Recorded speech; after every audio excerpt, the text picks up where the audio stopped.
Hello. As many of you may know, I read Elena Knows last year and absolutely fell in love with this book and the powerful, impactful, amazing, just wonderful book that is Elena Knows. And Charco Press reached out a couple weeks ago and asked if I would like a copy of Claudia Piñeiro's next book. And I, of course, said yes. So let's talk about A Little Luck.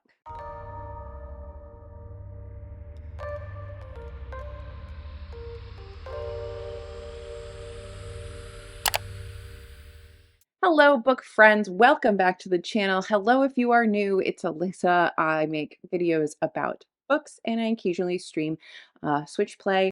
If you enjoy video games and books, consider subscribing. Otherwise, let's talk about this amazing little book here because I'm just so excited. I was irritated to no end by this random Instagram story that someone sent me of somebody saying there's really nothing special about these books.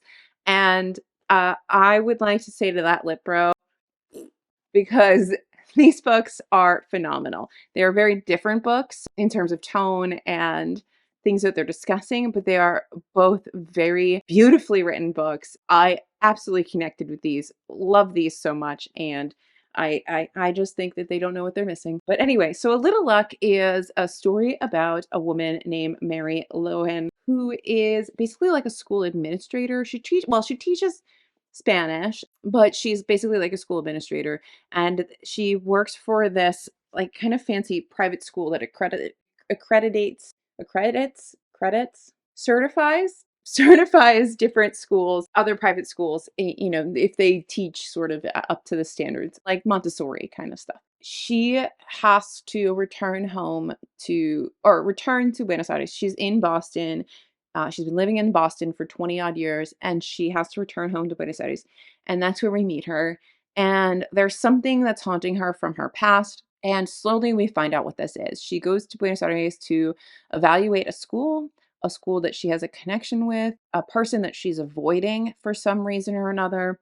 And slowly, while this very straightforward present day narrative is running along one track, we get this oscillating back and forth telling of the history of the story. So she gives you a little bit, backtracks, repeats, gives you a little bit, backtracks, repeats.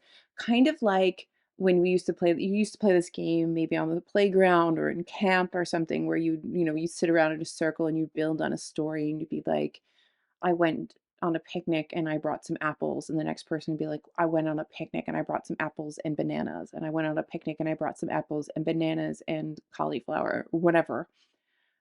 That's how the narrative sort of felt to me, and I loved it. It was this slow sort of reminding and unraveling of memory, and isn't that kind of how we go through memories? We kind of rewind and replay them back and forth in our own heads and touch in and out at different spots, and even when you're trying to recall a memory, you may start in one point, go forward, and have to go back again to go forward more. And I really enjoyed the way that she unraveled this story and gave us the little shocks, the little twists, the little additions to the story that really shape the narrative. I don't want to say a lot because I want you to be able to read this and have the ride, enjoy the ride without having anything spoiled. But she does a beautiful job of discussing things like memory, making difficult choices to protect people you love, living with difficult choices, what makes a family, what makes a partnership, what is love, what is a marriage, what is it like to face the consequences of your own actions and decisions later in life? Can you be forgiven for making incredibly tough and maybe not the best decisions, but were the best decision for you at that time based on everything else that was going around? Can you be forgiven for that? Can you move forward from it? How do you heal from trauma? And I just thought it was a beautiful book. It is a lot more uplifting and happy ending than Elena Knows. Elena Knows is like a powerful political statement at the end. And I understand why, because the women's movement in Argentina has been fighting for so long and has only recently made inroads into having bodily autonomy. And this stands out, especially here in America, where you are losing your body autonomy that you fought for. Reading a story written by a woman from a country where they just got bodily autonomy not too long ago, like, I mean, a handful of years. It's so powerful. It speaks to the female experience, to the struggles that we have, to the battles that we have with people around us. This is a much more political book, I guess is my point. This is a lot more about people. This is a lot more about interpersonal things, about how we work, how we interact with each other, how we handle the things that happen to us. And I just want to say, one character in here, Robert, is the most lovely human. And I wish on all of you a Robert in your life, because he was tremendously wonderful. Like, you have no idea how kind and supportive, and the scenes with Mary and Robert later in the book are just some of my favorite little scenes of people learning to fall for each other and to make a life with each other. I love Robert. I thought Robert was phenomenal.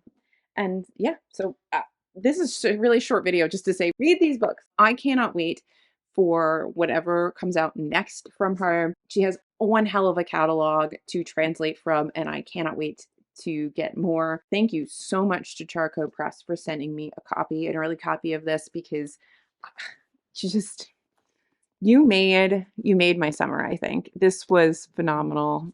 I am so excited for everybody else to read this. Love this book, and I really hope that you guys do too. And yeah, that's it. Like and subscribe. I'll see you in my next video, whatever it may be, because it's my channel and I can do whatever I want. Bye.